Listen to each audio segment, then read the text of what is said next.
അസ്സലാമു അലൈക്കും വറഹ്മത്തുള്ളാഹി. ഞാൻ നിങ്ങൾക്കൊരു വീഡിയോ കാണിച്ചു തരാം. ആ വീഡിയോ എന്ന് പറഞ്ഞാൽ വളരെ ഗൗരവമുള്ള ഒരു വീഡിയോ കൂടിയാണ്.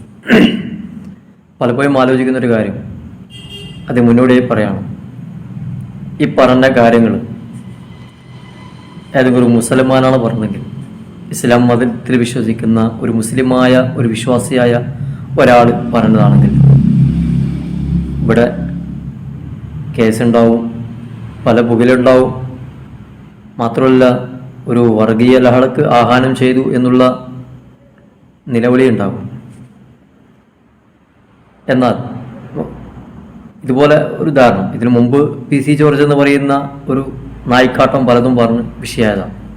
പൊക്കോ പാകിസ്ഥാനിലേക്ക് പൊക്കോ, അതങ്ങനെ ഒരു വേർഷൻ. അത് പിന്നെ കുറച്ച് തടിയും തണ്ടിടുന്ന് കേൾക്കാം.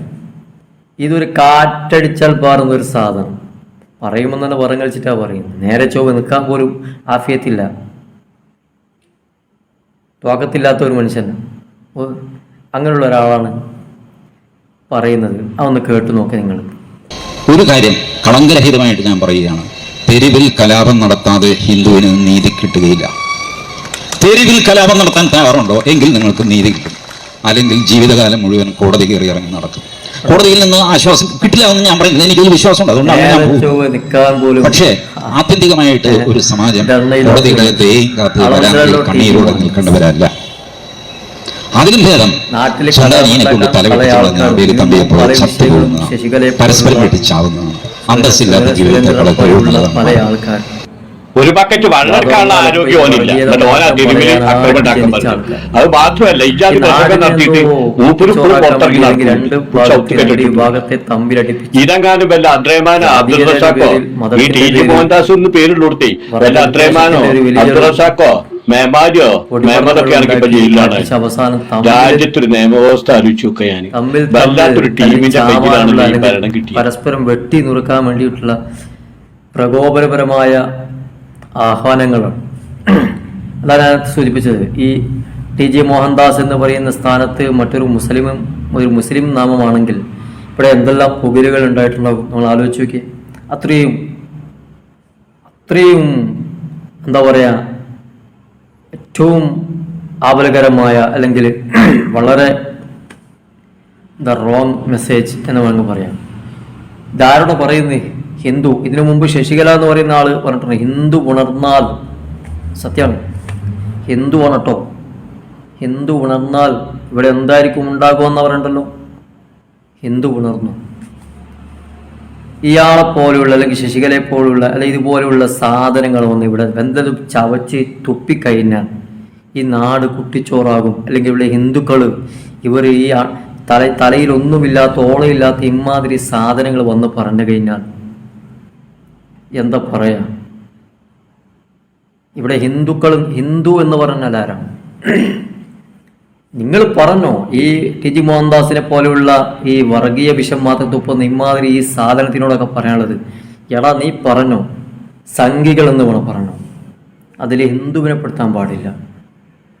ഈ രാജ്യം ഇന്നിങ്ങനെ നമ്മുടെ കയ്യിലേക്ക് നിൽക്കുന്ന എന്തുകൊണ്ടെന്നറിയോ? 1947 കൈകോർത്ത് പിടിച്ചതുകൊണ്ടാണ്. ബ്രിട്ടീഷ് ആധിപത്യത്തിനെതിരെ മതത്തിൻ്റെ അതിരുവരമ്പുകളില്ലാതെ അല്ലെങ്കിൽ ജാതീയതയുടെ അതിരുവരമ്പുകളില്ലാതെ ഹിന്ദുവും മുസൽമാനും ക്രിസ്ത്യനും ജൈനനും ബുദ്ധനും എല്ലാ മതക്കാരും കൈകോർത്ത് പിടിച്ച് ഒരമ്മ പറ്റ മക്കളെ പോലെ ഒത്തൊരുമിച്ച് നിന്നപ്പോൾ അന്നും നിന്നെപ്പോലെയുള്ള കുറച്ച് ആൾക്കാർ, അതിൽ ഹിന്ദു എന്ന് പറയാൻ പാടില്ല, നിന്നെപ്പോലെയുള്ള കുറച്ച് ആൾക്കാർ, സവർക്കറുടെ ഷൂ നക്കിയ പാരമ്പര്യം മാത്രമുള്ള നിന്നെപ്പോലുള്ള കുറച്ച് സംഘികൾ മാറി നിന്നിട്ടുണ്ട്. അതാണല്ലോ അത് തന്നെയല്ലേ നിങ്ങളുടെ നേതാവും പറഞ്ഞത്. എന്തിനാ സ്വാതന്ത്ര്യ സമരത്തിന് പോയിട്ട് നിങ്ങൾ ആയുസ് പായാക്കുന്നത് എന്നല്ല ചോദിച്ചത്. വാക്കർ അങ്ങനെയല്ല ചോദിച്ചത്. അപ്പൊ അതിന്റെ പാരമ്പര്യം പേറി നടക്കുന്ന നിന്നെ പോലെയുള്ള ശവങ്ങളോട് മഹാത്മാഗാന്ധിജി പറഞ്ഞ ഒരു വാക്കുണ്ട്, ഈ ഇന്ത്യയിൽ ചില ചപ്പ് ചവറുകളുണ്ട്, അത് വാരിക്കൂട്ടി അതിനെ കളയണം. ആ ചപ്പ് ചവറിൽപ്പെട്ട ഒരു സാധനമാണ് ഇപ്പൊ ഈ ചലച്ച സാധനം. നിങ്ങൾ നോക്കിയേ, ഇതൊക്കെ ഞാൻ നേരത്തെ പറഞ്ഞ പോലെ നമ്മിൽപ്പെട്ട ആരെങ്കിലും ഇതിപ്പോൾ ഒന്നൊന്നല്ല. ഒരു ഭാഗത്ത് PC ജോർജിൻ്റെ വിഷയമുണ്ടായി, കുറച്ചു കാലം ജയിലിട്ട് AC റൂമിലിട്ട് അവനെ പരിപാലിച്ച് പുറത്തേക്ക് ഇറങ്ങി. ഇയാൾക്ക് ഇത്രയും പരസ്യമായിട്ട് ഇത്തരം കാര്യങ്ങൾ പറയുമ്പോൾ ഒരാൾ പോലും ഒന്ന് കൈവലങ്ങ വെക്കാൻ വന്നില്ലല്ലോ.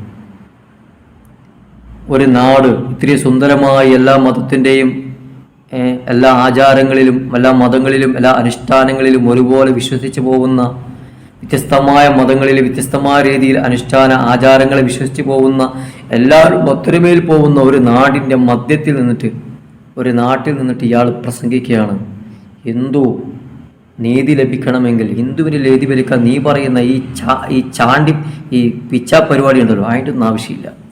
ഇവിടെ ഹിന്ദുക്കൾക്കൊരു കുഴപ്പമില്ല. ഇവിടെ ഹിന്ദുവിനും മുസ്ലിമിനും ക്രിസ്ത്യനും, യഥാർത്ഥ ഹിന്ദുവിനും യഥാർത്ഥ മുസൽമാനും യഥാർത്ഥ ക്രിസ്ത്യനും, യേശുവിൻ്റെ പാത പിൻപറ്റുന്ന യഥാർത്ഥ ക്രിസ്ത്യനും ഭഗവാൻ ശ്രീകൃഷ്ണൻ്റെയും യഥാർത്ഥ രൂപത്തിൽ, അതുപോലെ രാമൻ്റെയും അതിനെല്ലാം അപ്പുറം സാക്ഷാൽ നമ്മുടെ പിതാവ്, ഇന്ത്യയുടെ രാഷ്ട്രപിതാവ് ഗാന്ധിയുടെയും പിൻപറ്റുന്ന ഹിന്ദുവിനും, അതുപോലെ ഇസ്ലാം പറഞ്ഞ പ്രകാരം പ്രവാചകന്റെ പാതയങ്ങളെ അനുധാവനം ചെയ്യുന്ന മുസൽമാനും, ഇവർക്കൊന്നും ഇവിടെ ഒരു കുഴപ്പമില്ല. യഥാർത്ഥ ഹിന്ദുവിനും കുഴപ്പമില്ല. പിന്നെ ഈ ചങ്ങായിക്ക് എന്തിൻ്റെ കട ഇത്? എന്നിട്ടിങ്ങനെ പറയാം. ആ പറയുന്ന സമയത്ത് പറയുന്ന ചങ്ങായിക്ക് കാറ്റടിച്ച പാറി പോകും. പറയുമ്പോൾ വരയലുണ്ട്. അങ്ങനെ തോന്നാൻ വന്നിട്ട് വിപ്ലവം ഉണ്ടാക്കാൻ നിൽക്കും. പറയില്ല, ഒരാളും പറയില്ല. ഒരു നിയമവും ഇവിടെ ഒന്നും മിണ്ടൂല. കാരണം ഇങ്ങനെ ഇത്രയും ധൈര്യത്തിൽ പറയുന്നത് ഇവനെ പോലത്തെ എനിക്ക് അറിയാം. ഇവർക്കെതിരെ, ഈ മുസ്ലിങ്ങൾക്കെതിരെ, അല്ലെങ്കിൽ ഇവിടെ എന്ത് വർഗീയത പുലമ്പിയാലും നമ്മൾ ഒന്നും ചെയ്യാൻ പോകുന്നില്ല എന്ന നല്ല ബോധത്തോടു കൂടിയ ഇമാതിരി വീമ്പളക്കൽ ഇവിടെ വന്നിട്ട് നടക്കുന്നു. ഈ വീഡിയോസ് കണ്ടപ്പോൾ എനിക്കൊന്നും പറയണമെന്ന് തോന്നി. പക്ഷേ ഇതുപോലെ ഒരുപാട് ചലിച്ചു. ഇതുപോലെ ഒരുപാട് TG മോഹൻദാസുമാരും അതുപോലെ ശശികലമാരും പല ആൾക്കാരും പല രൂപത്തിൽ, എല്ലാ രൂപത്തിലും അവരെ കൊണ്ട് പറ്റുന്ന ഏതെല്ലാം തരത്തിൽ നമ്മുടെ നാടിനെ, ഒരു സമൂഹത്തെ ഇളക്കി വിട്ട് ഇവിടെ വർഗീയപരമായ കലാപമുണ്ടാക്കാൻ കഴിയുമോ അതിലുള്ള എല്ലാ പണിയും പാണിച്ച 18 പണി നോക്കി നടന്നിട്ടില്ല. ഇനി നടക്കൂല. ഇവരെപ്പോലെ ഇങ്ങനെയുള്ള തീട്ടങ്ങളെ, ഇങ്ങനെയുള്ള തീട്ട കേസുകൾ, സംഘി, അത്രയേ ഉള്ളൂ. ഈ സംഘി ഒരിക്കലും ഹിന്ദുവല്ല. അത് ആദ്യം ഞാൻ പറഞ്ഞുതരാം. യഥാർത്ഥ ഹിന്ദു എന്ന് പറയുന്ന, ഹിന്ദു ധർമ്മത്തിൽ വിശ്വസിക്കുന്ന ഗാന്ധിയരായ നല്ലവരായ ഹിന്ദുക്കൾ ഈ നാട്ടിലുണ്ട്. 100ൽ 90%, അതിൽ 10%, ഇവരെ പോലുള്ള 10% കുരക്കുന്നു വന്നിട്ട് ഒരാൾ കേസെടുക്കാനില്ല, ഒന്നുമില്ല. നമ്മുടെ ഈ നാട് ഭരിക്കുന്ന ഭരണാധികാരികളുടെ അനാസ്ഥ എത്രത്തോളം ഉണ്ടെന്ന് ആലോചിച്ച് നോക്കി. ഇതാണ് ഇവിടെ നടക്കുന്നത്. അപ്പൊ ഏതായാലും ഇത് കണ്ടപ്പോൾ ഒന്ന് പ്രതികരിച്ചെന്ന് മാത്രം. ഏതായാലും ഈ നിന്നപ്പൊന്ന് നേരെ ചൊവ്വെന്ന് നിൽക്കാൻ പോലും കഴിയാത്ത ഇവനെ പോലുള്ള ഓരോ ചാവാലിപ്പെട്ടികൾ വന്നിട്ട് പലതും കുരക്കും. പക്ഷേ അതൊന്നും നമ്മുടെ ഈ ദൈവത്തിൻ്റെ സ്വന്തം നാട്ടിൽ വില പോവില്ല. അതും കൂടി നമ്മൾ മനസ്സിലാക്കണം. ഇവിടെ എല്ലാവരും ഒന്നാണ്. ഇവിടെ ഇതിലൊരു മതവും ജാതിയും ഇല്ല. ഇവിടെ വർഗീയത കളിക്കുന്നവർ, വർഗീയത പറയുന്നവർ, അവർ എന്നും ഇൻഷാ അല്ലാഹ് അവർ ഒറ്റപ്പെടുക തന്നെ ചെയ്യും. ഒറ്റപ്പെടുക തന്നെ വേണം. അത് സംഘിയായാലും ക്രിസംഘിയായാലും, ഇനി ഇനി ഇസ്ലാം മതത്തിൽപ്പെട്ടവനായാലും, ഇസ്ലാം മതം എന്ന് പറയും മുസൽമാൻ ഒരിക്കലും അങ്ങനെ ചെയ്യൂല. വിശ്വാസപരമായി കൊണ്ട് നടക്കുന്ന എത്രയോ നല്ല മുസ്ലിങ്ങൾ നമ്മുടെ ഇടയിൽ കഴിഞ്ഞു പോയിട്ടുണ്ട്. എത്രയോ നല്ല ഹിന്ദുക്കൾ നമ്മുടെ ഇടയിൽ കഴിഞ്ഞു പോയിട്ടുണ്ട്. എത്രയോ നല്ല ക്രിസ്ത്യൻ നമ്മുടെ ഇടയിൽ കഴിഞ്ഞു പോയിട്ടുണ്ട്. മദർ തെരേസ അല്ലേ, ലോകത്തും മനുഷ്യന് ഏറ്റവും മാതൃകയാകാൻ പറ്റിയ ഒരു മഹതി, ഒരു സ്ത്രീ, ഒരു വലിയൊരു എന്താ പറയുക, ഒരു പ്രസ്ഥാനം എന്ന് വേണമെങ്കിൽ പറയാം. ഹിന്ദുമതത്തിലുമുണ്ട് അല്ലേ. പ്രിയപ്പെട്ട ഗാന്ധിജിയായാലും, അല്ലെങ്കിൽ അങ്ങനെ ഒരുപാട് ശങ്കരാചാര്യയെ പോലെയുള്ള ഇങ്ങനെ ഒരുപാട് മനുഷ്യന്മാർ അതിലുമുണ്ട്. നേരെ മറിച്ച് നമ്മിലേക്ക് പാണക്കാട് കൊടപ്പനക്കൽ സയ്യിദ് മുഹമ്മദ് അലി ശിഹാബ് തങ്ങൾ, ഇങ്ങനെ എണ്ണിത്തിട്ടപ്പെടുത്താൻ പറ്റാത്ത രീതി അത്രയും ഒരുപാട് മഹാന്മാരായ ഒരുപാട് നല്ല മനുഷ്യർ, ഹൃദയവിശാരതയുള്ള ഒരുപാട് മനുഷ്യർ ജനിച്ച മണ്ണാണ് ഈ മണ്ണ്, ജീവിച്ചു പോയ മണ്ണാണ് ഈ മണ്ണ്. അവർ കാട്ടിത്തന്ന, അവർ കൊളുത്തി വെച്ച തിരിയാണ് ഇവിടെ കത്തിക്കൊണ്ടിരിക്കുന്നത്.